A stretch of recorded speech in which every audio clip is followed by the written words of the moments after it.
아버님 이거 보세요. 아들이래요. 아버님 핏줄이 아니에요. 기분이 어떠세요? 그럼 편히 눈 감으세요. 우리 아들 잘 키워볼게요.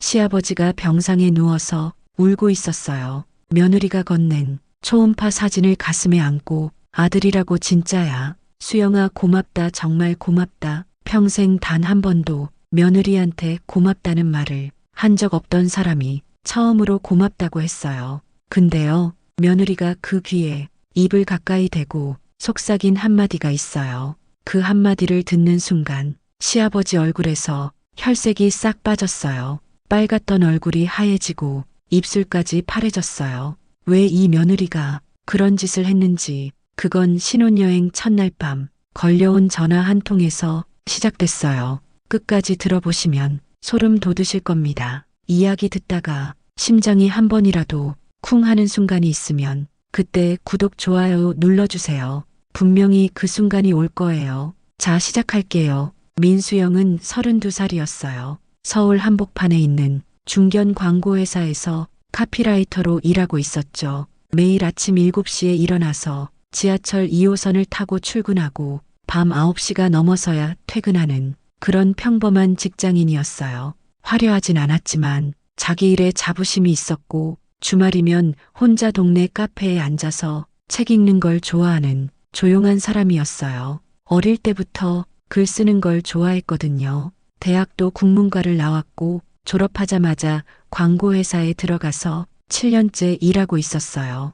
회사에서 민수영의 별명이 감성 자판기였어요. 무슨 주제를 던져줘도 감성적인 카피를 뽑아낸다고 붙은 별명이었죠. 1년 전에는 팀에서 맡은 화장품 광고가 업계상을 타기도 했어요. 그날 트로피를 받고 회사 근처 작은 술집에서 동료들이랑 축하를 했는데 집에 돌아와서 혼자 트로피를 바라보면서 웃었어요. 나 괜찮은 사람이구나 하고 스스로를 토닥여준 밤이었어요. 그런 민수영의 인생에 구철진이 나타난 건 정말 우연이었어요. 회사 근처 작은 국밥집에서였어요. 점심시간에 혼자 국밥을 먹는데 옆자리에 앉은 남자가 수저를 떨어뜨린 거예요. 민수영이 아무 생각 없이 수저통에서 새 수저를 집어서 건네줬는데 그 남자가 너무 환하게 웃었어요. 고맙습니다 하면서 웃는 그 표정이 진짜 해맑았어요. 36살 남자가 어떻게 저렇게 순수하게 웃을 수 있지 하고 속으로 생각했어요. 그게 첫 만남이었어요. 그 뒤로 신기하게 자꾸 마주쳤어요. 같은 국밥집에서 같은 시간에. 나중에 알고 보니 철진이가 일부러 그 시간에 맞춰서 온 거였대요. 원래 철진이 회사는 점심시간이 12시 반인데 민수영이 12시에 오니까 자기도 12시에 밥을 먹겠다고 팀원들한테 양해를 구했다는 거예요. 민수영은 그걸 한참 뒤에야 알았는데 그 얘기를 듣고 한참을 웃었어요. 바보 같기도 하고 귀엽기도 하고 그랬거든요. 세 번째 마주쳤을 때 철진이가 먼저 말을 걸었어요.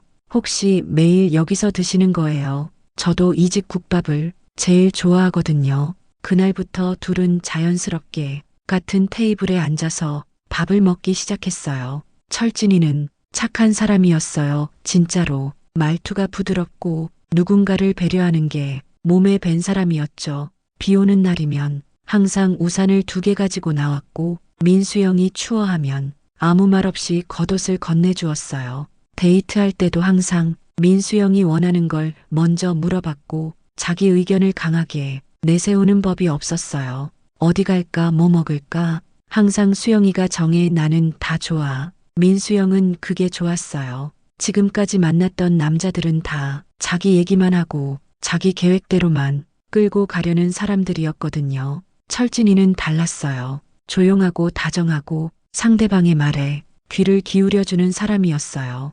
연애를 시작하고 나서 민수영의 일상이 달라졌어요. 매일 아침 출근길에 오늘도 화이팅이라는 문자가 왔고 퇴근할 때면 회사 앞에서 기다리는 날도 있었어요. 야근을 하면 편의점에서 삼각김밥이랑 커피를 회사 로비까지 가져다 줬어요. 동료들이 수영 씨 남자친구 진짜 자상하다 했을 때 속으로 되게 뿌듯했어요. 그런데 연애를 하면서 가끔 이상한 점이 있었어요. 전화가 올 때마다 철진이의 표정이 확 굳는 거예요. 특히 아버지한테서 전화가 오면 목소리가 작아지고 네 알겠습니다만 반복했어요. 전화를 끊고 나면 한동안 멍하니 있었어요. 한 번은 데이트 중에 아버지 전화를 받았는데 얼굴이 하얘져서 급하게 자리를 뜬 적도 있었어요. 민수영이 무슨 전화였어 하면 철진이는 항상 아니야 별거 아니야 했어요. 그때는 몰랐어요. 그 전화 한 통 한 통이 가지고 있는 무게를. 그냥 아버지한테 잘하는 효자 아들이구나 하고 예쁘게만 봤어요. 나중에 알게 됐는데 철진이는 아버지 회사에서 이사 직함을 달고 있었지만 실질적으로는 아버지의 명령을 수행하는 역할에 가까웠어요. 아버지가 오른쪽이라고 하면 왼쪽이라고 생각해도 오른쪽으로 가는 사람이었어요. 어릴 때부터 그렇게 자란 거예요. 엄마가 일찍 돌아가시고 아버지 밑에서 혼자 컸으니까 아버지의 말이 곧 법이었던 거죠. 그걸 몰랐던 민수영은 그냥 순하고 다정한 남자라고만 생각했어요. 연애 8개월쯤 됐을 때 철진이가 결혼 얘기를 꺼냈어요. 우리 결혼하자 수영아. 나 너 아니면 안 될 것 같아. 한강공원 벤치에 앉아 있었는데 노을이 지고 있었어요. 민수영은 가슴이 벅차올랐어요. 이 사람이면 평생 행복하게 살 수 있겠다. 진심으로 그렇게 느꼈거든요. 그래서 좋다고 했어요. 눈물까지 글썽이면서 나도 철진 씨랑 결혼하고 싶었어. 둘이 서로를 안고 한참을 그렇게 있었어요. 그런데 바로 그 다음 날 철진이가 전화를 했는데 목소리가 완전히 달랐어요. 수영아 아버지한테 얘기했는데 좀 시간이 필요할 것 같아. 목소리에 힘이 하나도 없었어요. 민수영은 처음으로 불안함을 느꼈어요. 이틀 뒤에 철진이가 조심스럽게 말했어요. 아버지가 한번 만나보자고 하셔서 다음 주 일요일에 식사 한번 하자. 그 주 내내 머릿속으로 시뮬레이션을 돌렸어요. 일요일 아침 옷을 3번이나 갈아입었어요. 결국 연한 베이지색 블라우스에 검정 슬랙스를 입고 단정하게 머리를 묶고 나갔어요. 약속 장소는 강남에 있는 한정식집이었는데 이미 구민석 사장은 상석에 앉아 있었어요. 69살 구민석, 중소제조기업을 20년 넘게 운영해온 사람, 양복을 빳빳하게 차려입고 있었고 머리카락은 반백이었지만 눈빛은 날카로웠어요. 첫인상은 차가웠어요. 민수영이 인사를 하는데 고개 한번 까딱하고는 앉아 하고만 했거든요. 밥을 먹는 내내 구민석은 질문만 했어요. 대학 어디 나왔어? 지금 뭐 하는데? 부모님 뭐 하시는 분들이야? 연봉은 얼마나 돼? 질문 하나하나가 면접을 보는 것 같았어요. 민수영이 정성껏 대답했지만 구민석의 표정은 시종일관 무표정이었어요. 고개를 끄덕이지도 않았고 추임새도 없었어요. 딱 한 번 표정이 변한 게 있었는데 민수영이 연봉 얘기를 할 때였어요.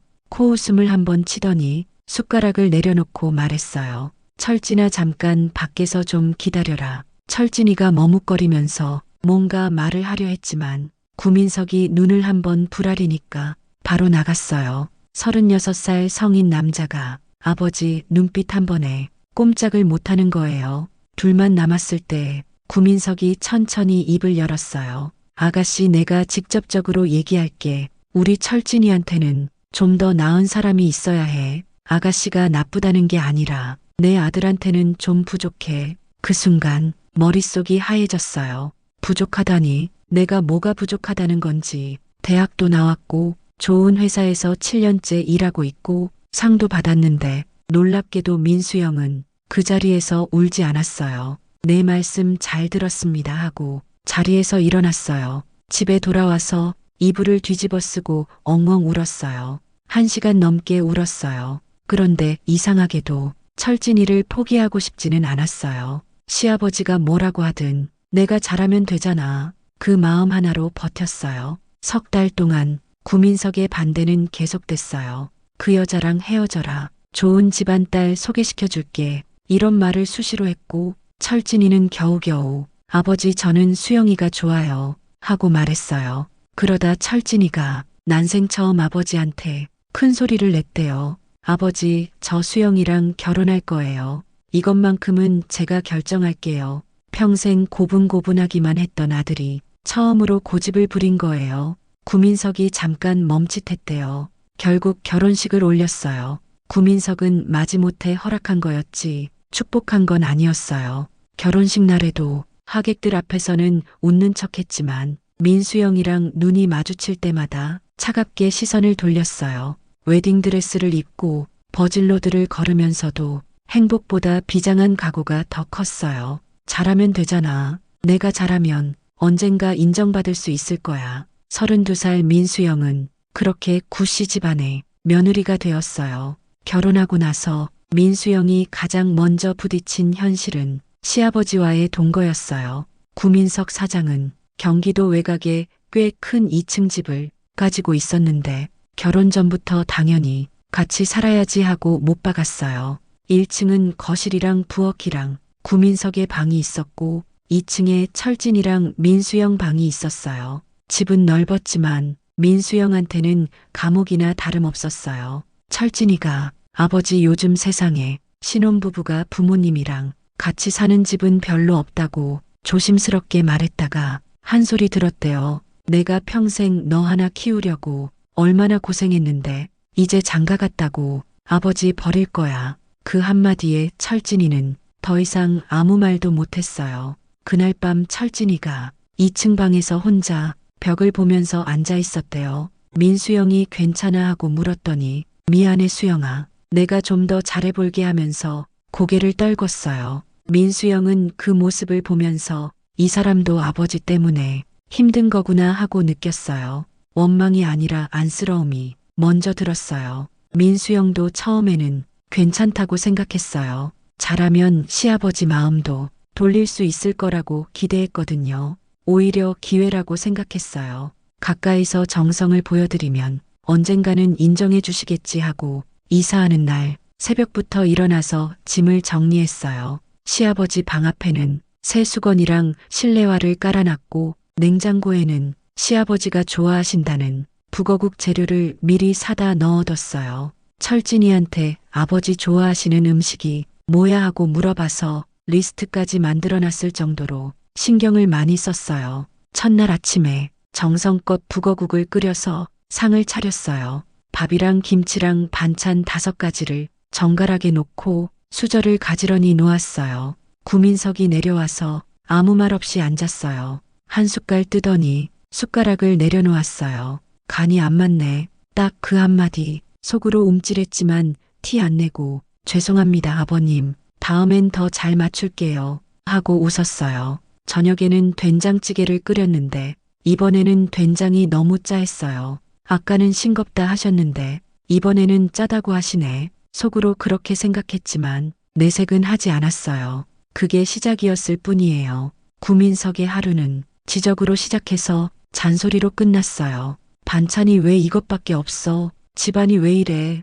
청소를 한 거야 안 한 거야? 텔레비전 소리 좀 줄여라. 어른이 쉬고 있는데 빨래는 왜 아직도 안 걸었어? 민수영이 회사에 다니는 걸 알면서도 살림을 완벽하게 해내길 요구했어요. 자기 아내가 살아있을 때처럼 아침 저녁 밥상이 완벽하게 차려져 있어야 하고 집안 구석구석이 깨끗해야 하고 자기 양말까지 세탁 바구니에 분류되어 있어야 했어요. 민수영은 아침 5시 반에 일어나서 밥을 짓고 국을 끓이고 반찬을 만들어 상을 차리면 6시 반이었어요. 구민석이 7시에 내려오니까 그 전에 다 차려놔야 했거든요. 출근하고 하루 종일 일하고 밤에 퇴근하면 저녁을 차리고 설거지하고 빨래하고 그러다 보면 자정이 넘어서야 겨우 잠자리에 들었어요. 하루에 4~5시간밖에 못 자는 날이 수두룩했어요. 주말에도 쉴 수가 없었어요. 시아버지가 주말이면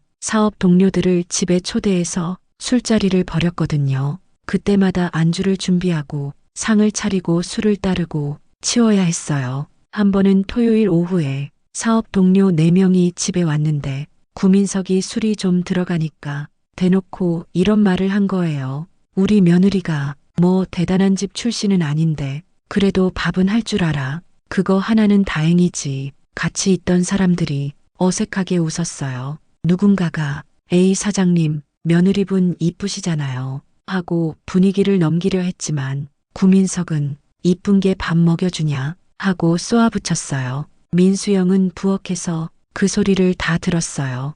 과일을 깎고 있던 손이 멈췄어요. 칼을 잡고 있는 손이 부들부들 떨렸어요. 철진이는 그 자리에 같이 앉아 있었어요.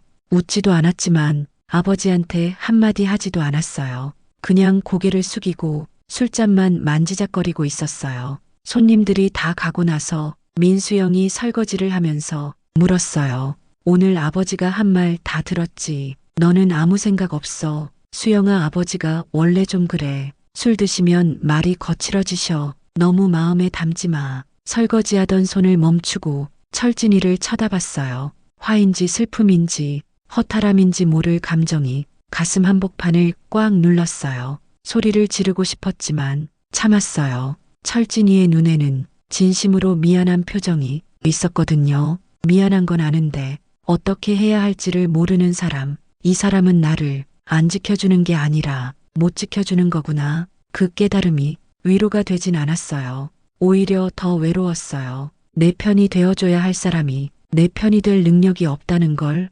알았으니까 그날 밤 화장실에 들어가서 거울을 봤어요. 눈 밑에 다크서클이 짙어져 있었고 입꼬리가 축 처져 있었어요. 피부도 푸석해지고 광대뼈가 도드라져 보였어요. 몇 달 전에 웨딩드레스를 입고 거울 앞에 섰던 자기랑 같은 사람이 맞나 싶었어요. 나 왜 이러고 있는 거지? 그 물음에 대한 답을 찾지 못한 채 불을 끄고 잠자리에 들었어요. 옆에 누워있는 철진이의 등이 그 어느 때보다 멀게 느껴졌어요. 손을 뻗으면 닿는 거리인데 마음은 천리나 떨어져 있는 것 같았어요. 결혼식을 올리고 일주일 뒤에 드디어 신혼여행을 갔어요. 제주도로 3박 4일이었는데 진짜 오랜만에 가슴이 설렜어요. 적어도 며칠은 시아버지 얼굴 안 보고 남편이랑 둘이서만 있을 수 있다는 그것만으로도 숨통이 트이는 기분이었거든요. 여행 가방을 싸면서 콧노래까지 나왔어요. 원피스도 넣고 선크림도 넣고 아껴둔 소설책도 한 권 넣었어요. 공항에서 비행기를 기다리면서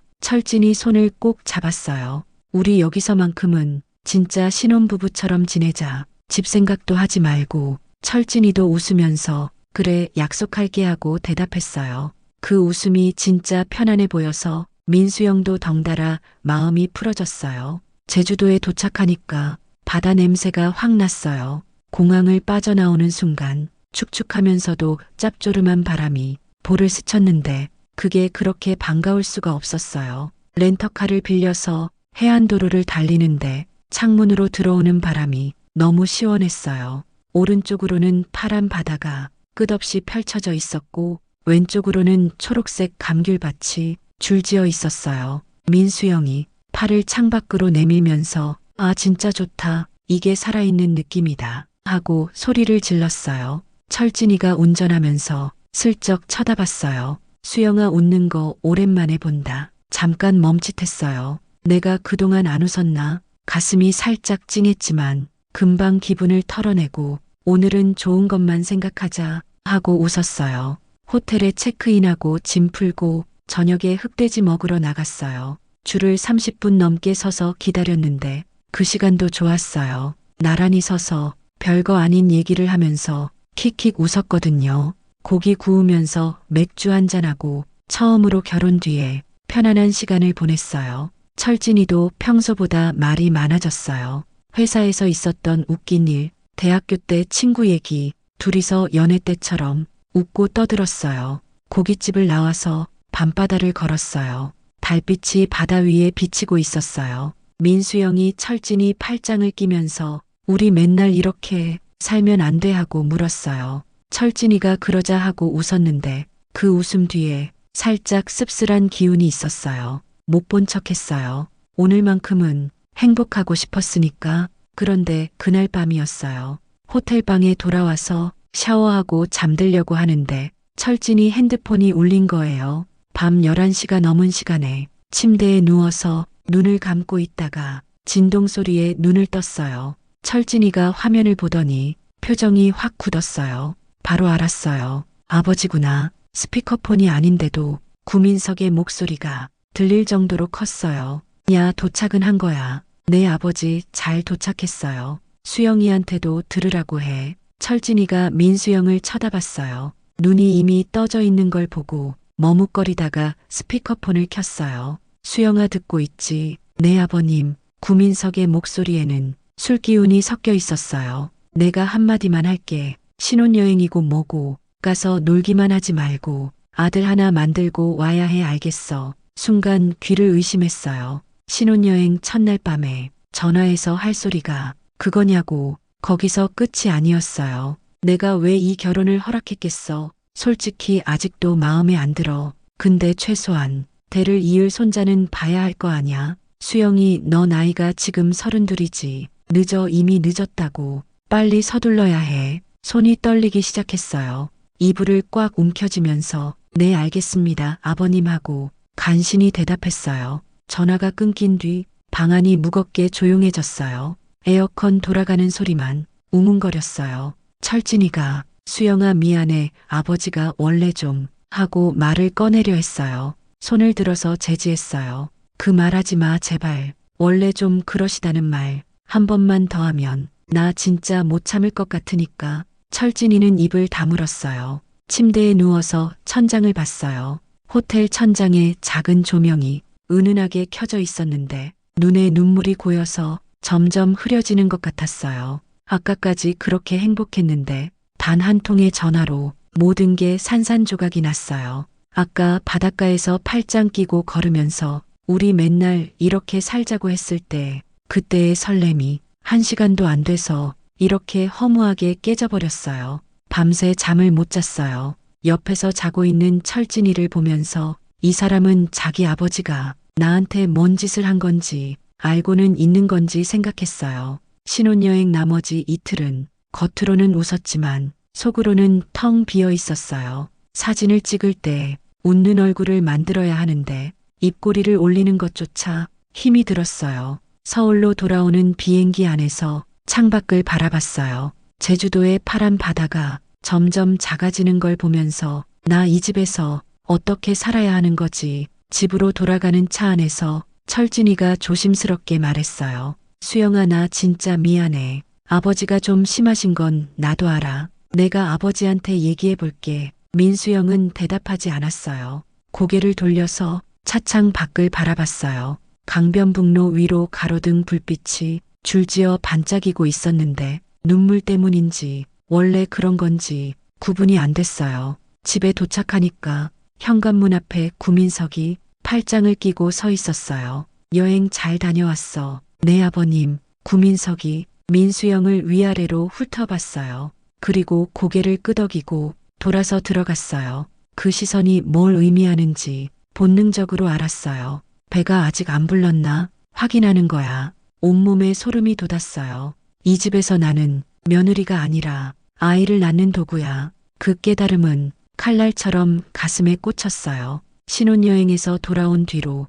구민석의 압박은 더 노골적으로 변했어요. 처음에는 은근슬쩍 돌려서 말하던 것들이 점점 직접적이고 거칠게 바뀌었어요. 저녁 식사 시간이 가장 무서운 시간이었어요. 수영아, 요즘 병원은 다녀봤어. 아버님, 아직은 좀 시간이. 뭐가 아직이야. 결혼한 지가 벌써 몇 달인데 다른 집 며느리들은 벌써 소식이 들려오던데 그때마다 억지로 웃으면서 넘겼지만 수저를 쥔 손에 힘이 들어가서 손가락 마디가 하얘질 정도였어요. 밥을 먹을 때마다 그랬어요. 구민석이 앞에 앉아 있으면 음식이 목구멍으로 넘어가질 않았어요. 억지로 밥을 씹는데 모래를 씹는 것 같았어요. 한 달에 한 번 꼴로 산부인과를 가라고 재촉했어요. 이번 달에 병원 갔어. 다녀왔어요. 뭐래? 특별한 이상은 없다고 했어요. 이상이 없는데 왜 안 돼? 노력을 안 하는 거 아니야? 그 노력이라는 단어가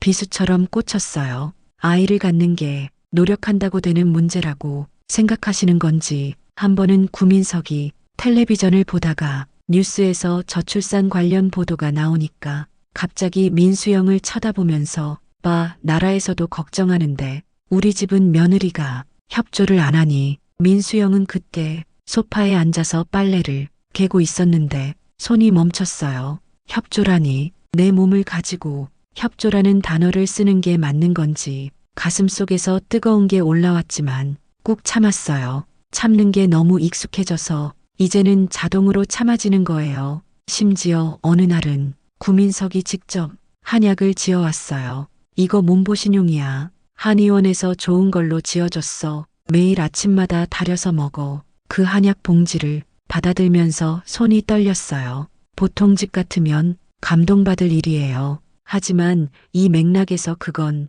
빨리 아이를 낳으라는 무언의 압박이었어요. 그 뒤로 매일 아침 쓰디 쓴 한약을 달여 먹었어요. 쓴맛이 혀를 감쌀 때마다 이게 약인지 독인지 모르겠다고 생각했어요. 진짜 힘들었던 건 사람들 앞에서 하는 말이었어요. 추석에 친척들이 모였을 때 15명이 넘게 앉아있는 자리에서 구민석이 대뜸 이런 소리를 했어요. 우리 며느리가 아직 소식이 없어서 걱정이야. 요즘 젊은 여자들이 일만 하느라고 몸 관리를 못하나 봐. 젓가락을 짚다가 손이 멈췄어요. 얼굴이 빨개졌다가 하얘졌다가를 반복했어요. 철진이의 이모가 에이 오빠 그런 건 젊은 사람들한테 맡겨놔. 요즘은 시대가 달라 하고 넘기려 했는데 구민석이 뭐가 달라 집안의 대를 이어야 하는데 그게 시대가 달라지면 바뀌냐 하고 쏘아붙였어요. 식탁 아래에서 자기 허벅지를 꼬집었어요. 아프니까 울음이 안 나오더라고요. 그렇게라도 해서 참았어요. 시어머니가 계셨으면 방패가 되어줬을 수도 있었을 텐데 구민석의 아내는 철진이가 10살 때 교통사고로 세상을 떠났어요. 비 오는 날 마트에 장을 보러 가다가 교차로에서 트럭에 치였대요. 그때부터 구민석은 혼자서 아들을 키웠어요. 아침에 도시락을 싸고 학교에 데려다주고 공장에 가서 일하고 저녁에 데리러 가고 주변에서 재혼하라고 많이 권했지만 한 번도 다른 여자를 만나지 않았어요. 아내를 잃은 슬픔을 말로 꺼낸 적도 없었어요. 그 감정을 어딘가에 꽉꽉 눌러 담아놓고 오직 아들한테만 쏟은 거예요. 사랑을 표현하는 방법을 모르는 사람이었어요. 그래서 사랑이 전부 통제가 된 거예요. 내가 다 알아서 해줄게. 내 말만 들으면 돼. 내가 시키는 대로 해. 그게 구민석이 아는 유일한 사랑 방식이었어요. 그 통제가 며느리한테까지 연장된 거예요. 회사에서도 점점 집중이 안 됐어요. 가까운 동료인 박지연 대리가 한 번은 잡고 물었어요. 수영아, 너 진짜 괜찮아? 요즘 너무 안 좋아 보여. 괜찮아. 그냥 좀 피곤해서. 그 웃음이 너무 억지스러워서 지연이가 더 걱정스러운 눈으로 쳐다봤어요. 집에 오면 또 전쟁이었어요. 오늘 뉴스에서 봤는데 시험관 시술 성공률이 높아졌대. 너도 한번 알아봐. 심지어 산부인과 전단지를 스크랩해서 식탁 위에 올려놓기도 했어요. 아버님, 그건 좀 하고 말을 꺼내려 하면 바로 잘랐어요. 뭐가 좀이야. 결혼했으면 아이를 낳는 게 당연한 거 아니야. 그게 여자의 도리지. 당연하다는 말, 도리라는 말, 내 몸인데 내 인생인데 입 밖으로 내본 적은 한 번도 없었어요. 옆에 앉아있는 철진이가 아버지 말씀도 일리가 있으니까 우리도 노력해 볼게요 하면서 아버지 편을 들었으니까 그 순간 숟가락을 잡은 손에서 힘이 빠졌어요. 세상에 내 편이 단 한 명도 없구나. 그날 밤 2층 방에서 벽을 보면서 한참을 앉아 있었어요. 철진이가 다가와서 수영아 하고 불렀는데 고개를 돌리지 않았어요. 미안해, 내가 아버지한테 더 강하게 말했어야 하는데. 고개를 돌려서 철진이를 봤어요. 눈에 눈물은 없었어요. 그 대신 뭔가 텅 빈 눈이었어요. 당신이 그 말을 하면 뭐가 달라지는 건데. 철진이는 대답하지 못했어요. 그냥 고개를 숙이고 방을 나갔어요. 그 뒷모습을 보면서 생각했어요. 이 사람이 변할 거라는 기대는 이제 접어야겠다. 기대를 접으니까 오히려 마음이 편해지더라고요. 아프지 않으려면 기대를 안 하면 되니까. 그때부터 민수영의 마음속에 뭔가가 달라지기 시작했어요. 슬픔이 점점 줄어들고 그 자리를 분노가 채우기 시작한 거예요. 밤마다 잠들기 전에 핸드폰으로 검색을 했어요. 시아버지 스트레스, 시집살이 극복법, 이혼 절차, 이혼하면 편하겠지. 하지만 그게 내가 진 것 같잖아. 시아버지가 뭐라고 했어? 부족하다고 했잖아. 내가 여기서 나가면 그 말이 맞는 게 되는 거잖아. 그 옥이 그 자존심이 민수영을 이 집에 붙잡아 두고 있었어요. 내가 왜 져야 해? 내가 뭘 잘못했다고. 그 분노의 불씨가 가슴속에서 조금씩 커지고 있었어요. 결혼한 지 1년이 좀 넘었을 때 몸과 마음은 한계에 가까워지고 있었어요. 체중이 5kg이나 빠졌어요. 원래도 마른 편이었는데 뼈가 두드러질 정도로 여위어졌어요. 아침에 구민석 밥상을 차려놓고 자기는 한 숟갈도 못 넘기는 날이 많았어요. 위가 안 받아들이는 거예요. 회사에서도 실수가 잦아졌어요. 광고 시안에 오탈자를 넣기도 하고 미팅 시간을 착각해서 늦은 적도 있었어요. 팀장이 수영 씨 컨디션 관리 좀 하세요 하고 주의를 줬을 때 화장실에 가서 몰래 벽을 짚고 한참을 서 있었어요.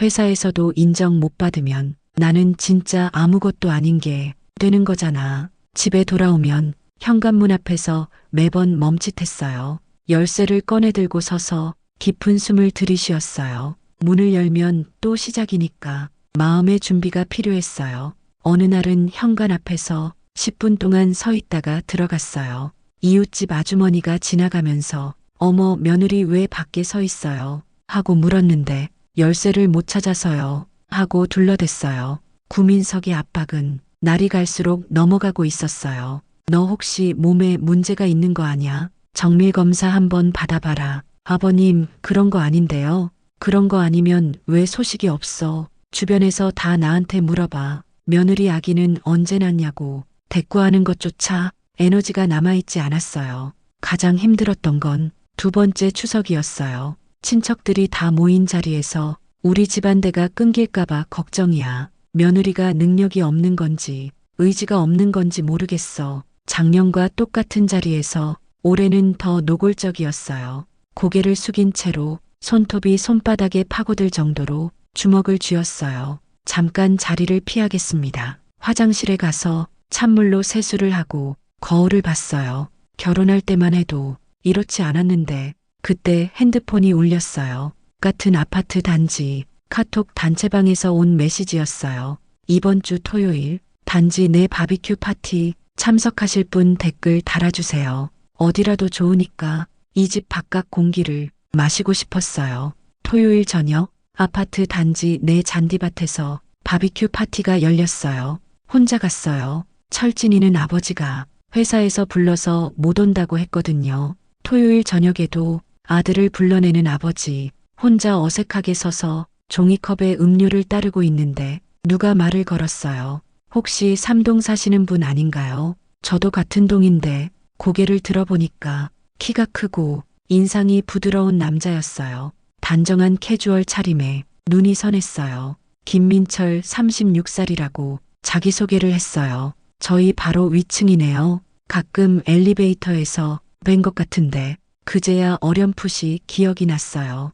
엘리베이터에서 가볍게 목례를 나눈 적이 몇 번 있었거든요. 그날 저녁 나란히 접이식 의자에 앉아서 맥주를 마셨어요. 이 동네 맛집이 어디인지, 주차장이 왜 이렇게 좁은지, 옆동 공사 소음이 심하다는 거, 별거 아닌 얘기들. 하지만 오랜만에 누군가와 편하게 대화를 나눴어요. 아무런 평가도 없이, 아무런 요구도 없이 사람 대 사람으로 얘기하는 게 얼마만인지 민철이는 말을 잘 들어주는 사람이었어요. 뭔가를 말하면 고개를 끄덕이면서 맞아요, 진짜요. 그래서 어떻게 됐어요? 하고 반응을 해줬어요. 나중에 알게 된 건데 민철이도 2년 전에 이혼을 한 사람이었어요. 결혼 3년 만에 성격 차이로 갈라섰는데 아이는 없었어요. 이혼 후에 혼자 살면서 주말이면 아무도 없는 집에 돌아오는 게 가장 힘들었대요. 냉장고를 열면 맥주밖에 없고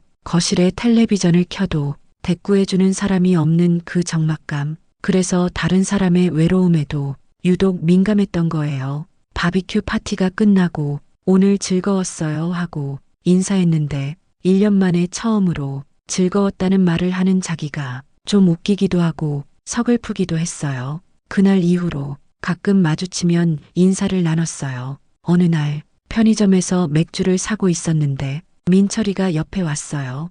오늘도 혼자 마시려고요. 웃으면서 네, 오늘 좀 힘든 날이라서요. 하고 대답했는데 자기도 모르게 눈시울이 붉어진 거예요. 민철이가 잠깐 쳐다보더니 괜찮으세요? 하고 물었어요. 그 목소리가 너무 따뜻했어요. 누군가가 진심으로 괜찮으세요? 하고 물어본 게 얼마만인지 집에 돌아와서 방문을 닫자마자 등을 기대고 주저앉았어요. 누군가한테 위로를 받았다는 사실 자체가 벅차서 그런 거였어요. 민철이가 시아버지 회사에서 영업부장으로 일하고 있다는 걸 안 건 그로부터 2주쯤 뒤였어요. 사실 민철이는 민수영이 구 사장님 며느리라는 걸 이미 알고 있었어요. 회사 워크숍 때 사장님 가족 사진을 본 적이 있었고 같은 동에 이사 온 날 이삿짐 차에서 철진이가 내리는 걸 봤거든요. 먼저 말하기가 어색해서 모른 척했던 거예요. 어디 다니세요? 하고 물었을 때 솔직하게 말했어요. 사실은 처음부터 알고 있었어요.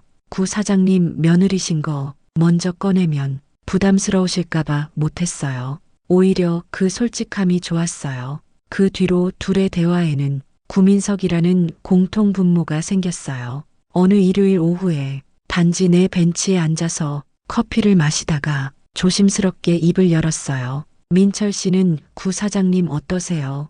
회사에서도 좀 그런 편이에요. 솔직히 무서운 분이에요. 아래 사람들한테 엄격하시고 한번 마음에 안 들면 끝까지 몰아붙이시는 스타일이에요. 역시나 하면서 쓴웃음을 지었어요. 그날 처음으로 집에서 있었던 일들을 조금씩 꺼내놨어요. 전부 다 말한 건 아니에요. 시집살이가 좀 힘들다 정도로만 얘기했는데 진지하게 들어줬어요. 다 듣고 나서 한마디 했어요. 많이 힘드시죠? 근데 수영 씨는 잘못한 거 하나도 없어요.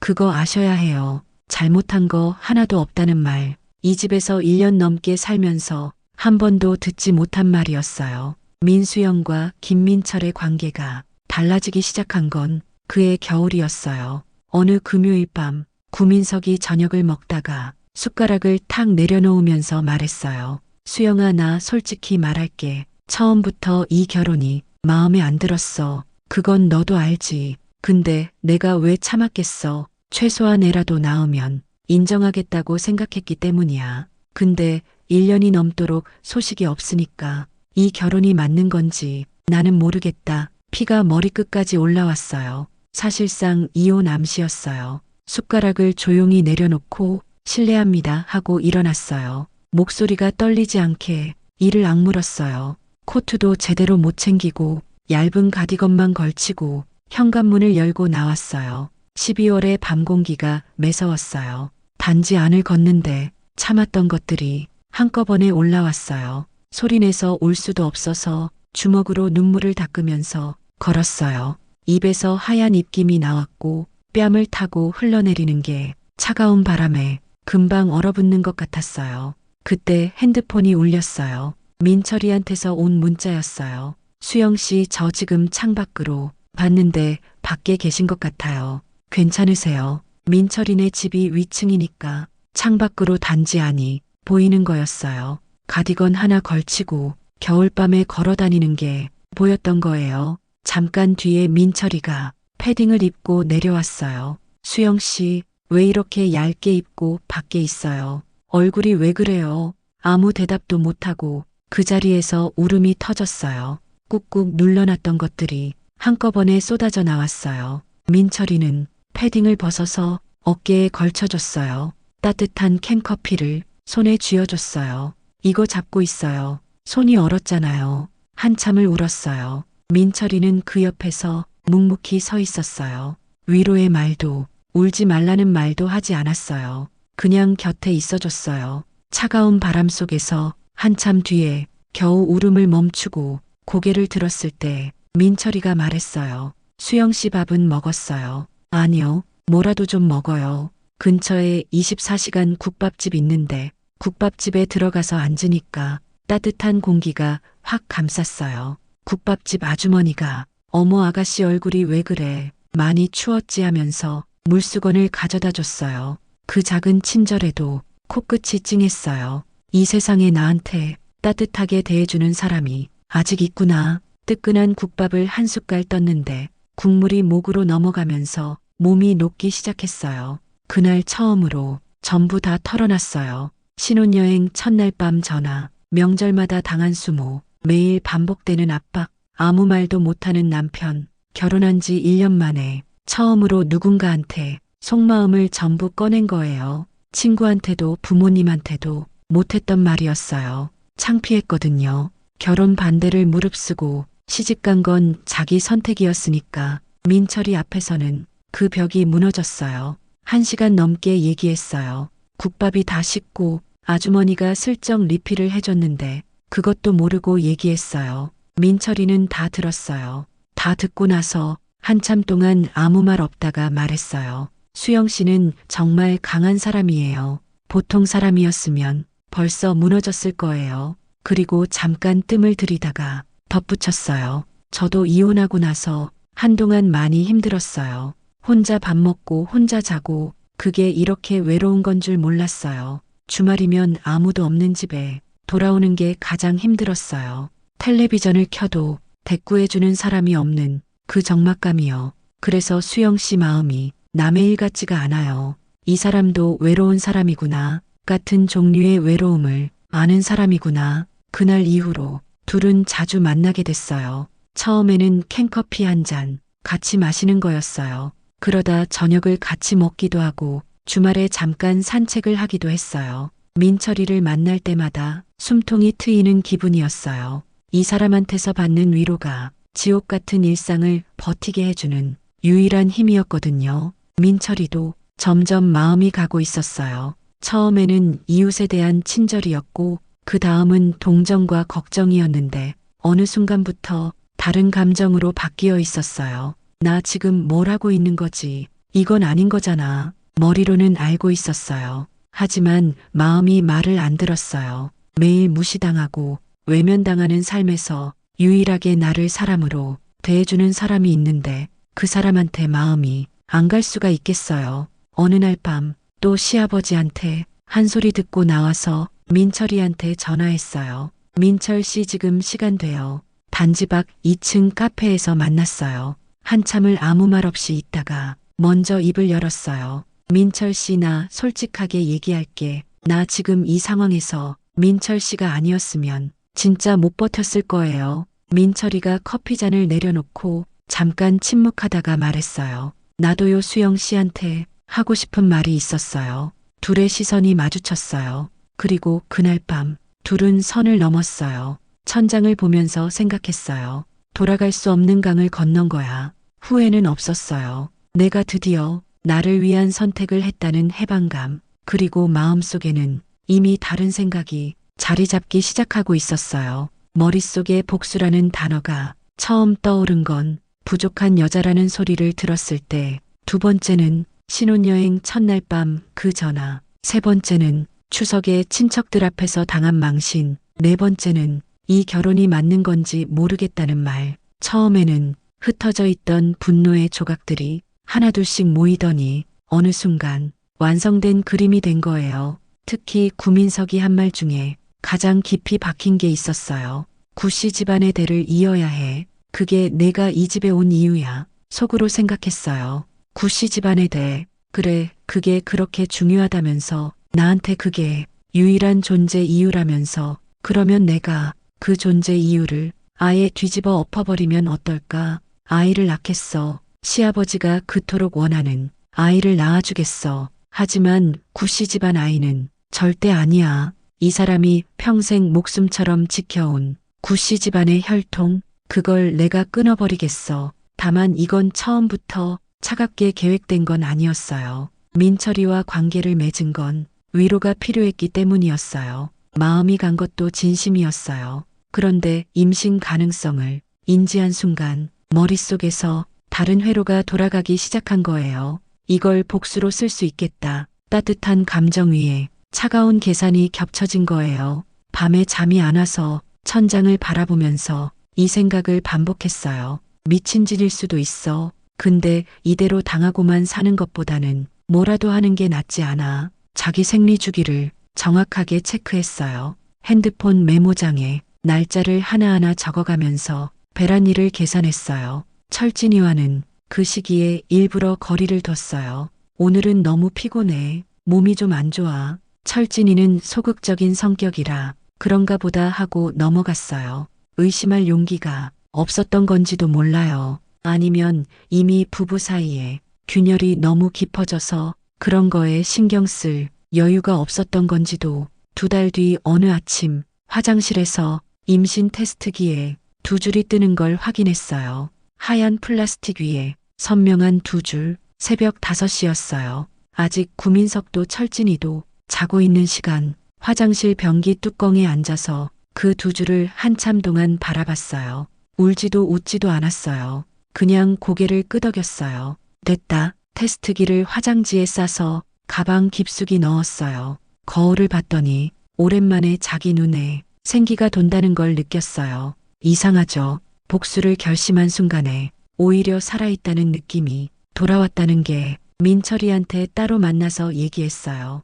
퇴근 후에 단지 밖 조용한 카페에서 마주 앉았어요. 민철 씨, 나 할 말이 있어. 민철이가 긴장한 표정으로 쳐다봤어요. 나 임신했어. 한참 동안 아무 말도 못했어요. 커피잔을 들다가 멈추고 그대로 내려놓고 떨리는 목소리로 물었어요. 그 아이가 혹시? 고개를 끄덕였어요. 민철 씨 아이야. 2 손으로 얼굴을 감쌌어요. 어깨가 미세하게 떨렸어요. 수영 씨 어떡하죠 우리. 이거 어떻게 해요? 차분하게 말했어요. 걱정하지 마. 내가 다 생각이 있어. 나만 믿어. 아무한테도 말하지 말고. 민철이는 불안한 눈으로 바라봤지만 알겠어요 하고 고개를 끄덕였어요. 병원에서 정밀 검사를 받았어요. 건강한 임신이에요. 현재 8주차입니다. 초음파 사진을 받아들고 병원 로비를 나오면서 배를 쓸어내렸어요. 이 아이는 내 복수이자 내 희망이야. 가혹한 말이지만 그게 그때 진심이었어요. 집에서는 아무에게도 임신 사실을 알리지 않았어요. 헐렁한 옷을 입으면 아직은 티가 안 났으니까 구민석한테 최대한 극적인 순간에 알려야 했어요. 그래서 기다렸어요. 그리고 운명처럼 그 타이밍이 찾아왔어요. 전국적으로 코로나 백신 접종이 한창이었는데 구민석도 백신을 맞았어요. 접종 후 일주일쯤 지나서 구민석이 갑자기 쓰러졌어요. 회사에서 회의 중에 코피를 쏟으면서 의식을 잃었어요. 대학병원 응급실로 실려갔어요. 검사 결과가 나오기까지 사흘이 걸렸어요. 그 사흘 동안 철진이는 병원에 붙어서 아버지 곁을 지켰어요. 회사도 안 나가고 병실 소파에서 자면서 민수영도 며느리로서 병원에 갔어요. 겉으로는 걱정하는 표정이었지만 속으로는 복잡한 감정이 소용돌이치고 있었어요. 검사 결과는 혈액암이었어요. 의사가 백신 접종 후 면역 체계에 이상이 생겼을 가능성을 언급했어요. 정확한 인과관계를 단정하기는 어렵지만 연관성을 완전히 배제하기도 어려운 상황이라고 바로 입원해서 항암 치료를 시작해야 했어요. 구민석은 그 소식을 듣고 처음으로 눈물을 보였어요. 평생 강한 사람이었어요. 아내를 잃었을 때도 사람들 앞에서는 울지 않았대요. 하지만 자기 몸에서 암세포가 자라고 있다는 말에 더는 버틸 수가 없었나 봐요. 침대에 누워서 천장을 보면서 눈물을 흘렸어요. 철진아, 아버지가 좀 무리했나 보다. 철진이는 아버지 손을 잡고 아버지 괜찮을 거예요 하면서 같이 울었어요. 민수영은 그 장면을 병실 문 앞에서 지켜봤어요. 마음 한구석이 흔들리기는 했어요. 하지만 뱃속에는 이미 다른 사람의 아이가 자라고 있었어요. 지금이야. 구민석이 입원한 지 2주가 지났어요. 항암 치료를 시작했는데 부작용이 심했어요. 머리카락이 빠지기 시작했고 구토가 잦았어요. 공장 현장을 누비던 그 건장한 사람이 맞나 싶을 정도로 수척해졌어요. 그래도 의식은 또렷했고 철진이가 매일 와서 곁을 지켰어요. 아버지 오늘 뭐 드시고 싶은 거 있어요? 죽이나 좀 사다 줘라. 철진이가 병원 앞 죽집에서 전복죽을 사다가 떠먹여드리는 모습이 매일 반복됐어요. 민수영도 이틀에 한 번씩 병원에 들렀어요. 과일을 깎아서 가져다 주고 병실 정리를 하고 빨래를 가져가서 세탁해 왔어요. 겉으로 보기에는 헌신적인 며느리였어요. 구민석은 고마워 같은 말은 안 했어요. 하지만 예전처럼 날카롭게 대하지도 않았어요. 병이 그 사람을 조금은 부드럽게 만든 것 같아요. 죽음이 코앞에 와 있으니까 퇴근할 여유가 없어진 거겠죠. 어느 날 오후에 병실에 둘만 남게 됐어요. 철진이가 잠깐 회사에 다녀온다고 나간 사이였어요. 오후 햇살이 병실 창으로 비스듬히 들어왔어요.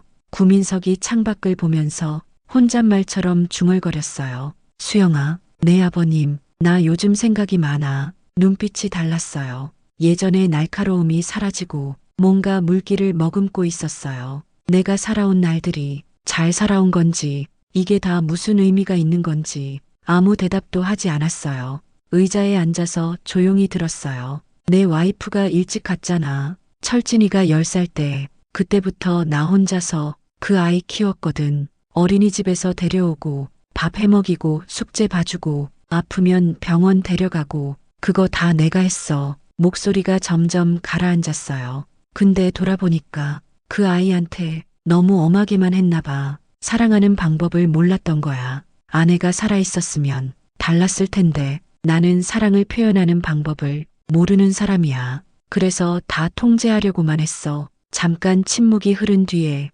고개를 돌려서 바라봤어요. 그리고 너한테도 내가 심했지. 눈이 살짝 커졌어요. 구민석이 그런 말을 할 줄은 상상도 못했거든요. 사실 너가 나쁜 애가 아니라는 건 알아. 우리 철진이 잘 챙겨주는 것도 보이고 밥도 정성껏 하고 집안일도 열심히 하고 근데 내가 욕심이 너무 많았나 봐. 내 아들한테 최고를 해주고 싶었는데 그게 너한테는 상처가 됐지. 분노와 연민이 동시에 밀려왔어요. 1년 넘게 매일같이 모욕을 주던 사람이 병상에서 반성을 하고 있었어요. 이제 와서 이런 말을 한다고 그동안의 추석이, 그동안의 밥상 위 모욕이 사라지는 건 아니잖아. 그런데 수척한 얼굴로 후회하는 모습을 보니까 마음 한구석이 흔들린 건 사실이에요. 이러지 말까 하는 생각이 스쳤어요. 이 사람이 진심으로 반성하고 있는 건데 내가 하려는 게 너무 잔인한 건 아닌가. 그 순간 추석날 친척들 앞에서 들었던 말이 떠올랐어요. 며느리가 능력이 없는 건지 의지가 없는 건지 신혼여행 첫날 밤 그 전화 아들 하나 만들고 와야 해. 이 결혼이 맞는 건지 모르겠다. 그 말들이 파노라마처럼 머릿속을 스치자 흔들렸던 마음이 다시 단단하게 굳어졌어요. 늦었어요, 아버님. 속으로 중얼거렸어요. 그로부터 일주일 뒤 산부인과에서 정밀 초음파를 찍었어요. 의사가 모니터를 보면서 웃었어요. 축하드려요. 건강한 남자아이예요. 초음파 사진을 받아들고 병원 복도에서 잠깐 멈춰섰어요. 아들이구나. 이걸 들으면 구민석이 얼마나 좋아할까? 아니 얼마나 좋아했다가 무너질까? 그날 저녁 병원에 갔어요. 집에서 나가기 전에 거울 앞에 섰어요. 화장을 깔끔하게 하고 단정한 옷을 입었어요. 마치 중요한 프레젠테이션을 앞둔 사람처럼 철진이한테 오늘은 나 혼자 병원 갈게. 아버님한테 드릴 게 있어서 하고 말했어요. 가서 보면 알아 하고 웃었어요. 병원에 도착하니까 해가 지기 시작하고 있었어요. 702호 병실 문 앞에서 잠깐 멈췄어요. 심호흡을 한 번 했어요. 문을 열었어요. 구민석은 침대에 반쯤 몸을 일으킨 채 저녁 뉴스를 보고 있었어요. 아버님, 수영아 왔어. 침대 옆 의자에 앉았어요. 가방에서 초음파 사진을 꺼냈어요. 아버님, 좋은 소식이 있어서 왔어요. 뭔데? 초음파 사진을 내밀었어요. 임신했어요. 아들이에요. 시간이 멈춘 것 같았어요. 구민석의 표정이 순간적으로 변했어요. 놀라움이 번지고 믿을 수 없다는 표정이 되고 그리고 눈물이 왈칵 쏟아졌어요. 아들이라고 진짜야. 네 아버님, 건강한 남자아이래요. 떨리는 손으로 초음파 사진을 받아들었어요. 링거가 꽂혀 있는 손으로 사진을 잡는데 사진이 덜덜 떨렸어요. 수영아 고맙다. 정말 고맙다. 평생 단 한 번도 며느리한테 고맙다는 말을 한 적이 없던 사람이 눈물을 흘리면서 고맙다고 했어요. 내가 이렇게 아파서 누워 있는데 이런 기쁜 소식을 듣게 되다니 하늘이 아직 안 버렸구나. 내 손자, 내 구씨 집안의 대를 이을 손자, 초음파 사진을 가슴에 안으면서 울었어요. 어린아이처럼 울었어요. 평생 강한 척 살아온 사람의 벽이 한순간에 무너지는 모습이었어요. 그 모습을 가만히 바라봤어요. 수만 가지 감정이 뒤엉켜서 겉으로는 무표정이었어요. 천천히 의자에서 몸을 일으켰어요. 구민석의 침대 옆으로 한 발짝 다가갔어요. 귀에 가까이 입을 가져갔어요. 아주 낮은 목소리로 속삭였어요. 아버님, 그런데요. 이 아기는 구씨 집안 아이가 아니에요. 병실의 공기가 얼어붙었어요. 울음이 딱 멈췄어요. 초음파 사진을 쥔 손이 굳어졌어요. 얼굴에서 혈색이 빠져나가는 게 보였어요. 빨갛던 얼굴이 하얘지고 입술까지 파래졌어요. 뭐라고 한 발짝 물러서면서 구민석의 눈을 똑바로 바라봤어요. 아버님이 그렇게 원하셨잖아요. 내가 아이를 낳는 거 매일매일 아들 낳으라고 채근하셨잖아요. 그래서 낳기로 했어요. 근데 아버님이 저한테 한 짓들을 생각하면 구씨 집안의 아이를 낳아줄 수는 없었어요. 부족한 여자라고 하셨죠. 대를 이을 도구라고 취급하셨죠. 사람들 앞에서 모욕을 주셨죠. 이건 제 복수예요, 아버님. 이제 편히 가세요. 초음파 사진을 쥔 채로 완전히 굳어버렸어요. 입술이 파르르 떨렸어요. 뭔가 말을 하려고 입을 열었다 닫았다를 반복했어요. 침대 위에서 몸을 일으키려 했지만 힘이 없어서 다시 누웠어요. 더 이상 말하지 않았어요. 할 말은 다 했으니까 가방을 들고 일어서서 병실을 나왔어요. 복도를 걸으면서 뒤를 돌아보지 않았어요. 구두 소리만 딱딱딱 울렸어요. 병원 밖으로 나오니까 차가운 바람이 얼굴을 때렸어요. 하늘을 올려다봤어요. 별이 몇 개 보였어요. 눈물이 흘렀어요. 통쾌한 건지 허무한 건지 자기도 모르겠는 눈물이었어요. 복수를 완성한 순간이 이렇게 공허할 줄은 몰랐어요. 상상 속에서는 시원하고 통쾌했는데 실제로 해보니까 가슴에 큰 구멍이 뚫린 것 같았어요. 끝났어. 진짜 끝났어. 핸드폰을 꺼내서 민철이한테 전화했어요. 민철 씨, 나 방금 끝냈어. 수영 씨 괜찮아요.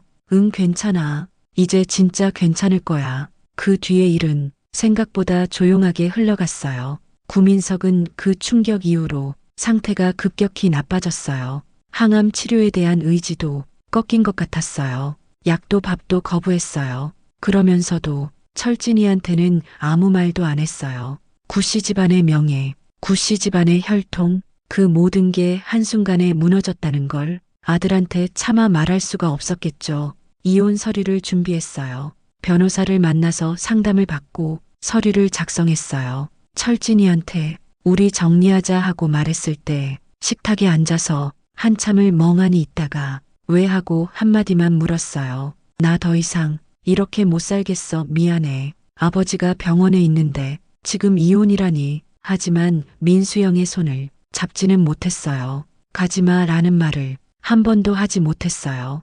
평생 자기 의사를 말하지 못했던 사람은 마지막 순간에도 마찬가지였어요. 민수영이 나가는 뒷모습을 보면서 혼자 식탁에 앉아 울었어요. 미안해 수영아 하고 빈 방을 향해 중얼거렸어요. 하지만 이미 늦었어요. 이혼은 조용히 성사됐어요. 짐을 싸서 2층 집을 나왔어요. 캐리어 하나와 종이 상자 2개. 이 집에서 2년을 살았는데 가져갈 게 이것밖에 없다니. 현관문을 닫는 순간 뒤를 한번 돌아봤어요. 새벽에 일어나서 밥했던 부엌, 혼자 울었던 2층 화장실, 모욕을 참으면서 고개를 숙이고 앉아 있었던 거실, 내 편이 되어주지 못했던 남편의 뒷모습, 고개를 돌리고 걸어 나왔어요. 돌아보지 않았어요. 민철이와 새 삶을 시작했어요. 민철이는 구민석 회사를 그만두고 다른 곳으로 이직했어요. 서울 외곽에 작은 투룸 아파트를 구해서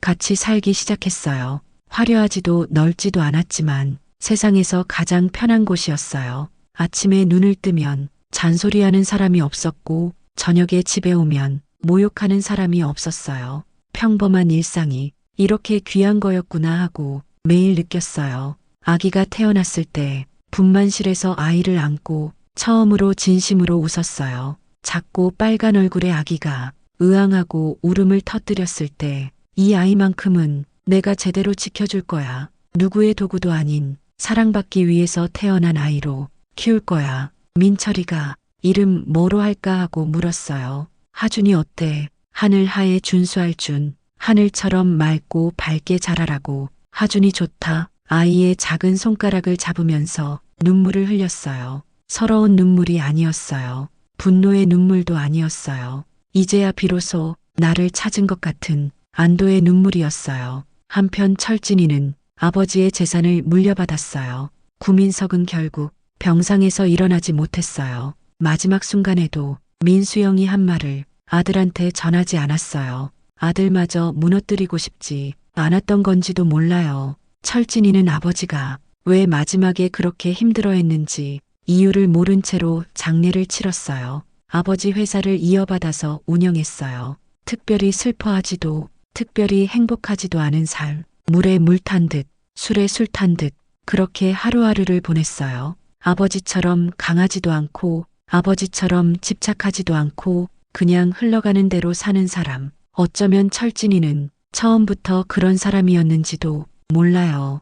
누군가는 잘한 거라고 하고 누군가는 아니라고 할 거예요. 도를 넘었다고 하는 사람도 있을 거고 시원하다고 하는 사람도 있을 거예요. 정답은 없어요. 다만 한 가지 확실한 건 그 선택을 할 수밖에 없을 만큼 그 집안에서의 삶이 가혹했다는 거예요. 사람은 누구나 존중받을 권리가 있어요. 그리고 그 존중이 깨질 때, 반복적으로 짓밟힐 때 사람은 예상치 못한 방향으로 움직이게 돼요. 민수영의 이야기는 여기서 끝이에요. 여러분은 어떻게 생각하세요? 여기까지가 민수영의 이야기였습니다. 들어주셔서 감사해요. 혹시 이 이야기를 들으면서 떠오르는 사람이 있었나요? 아니면 혹시 지금 비슷한 상황에 있는 분이 계실까요? 누구의 편도 들지 않을게요. 다만 모든 사람은 존중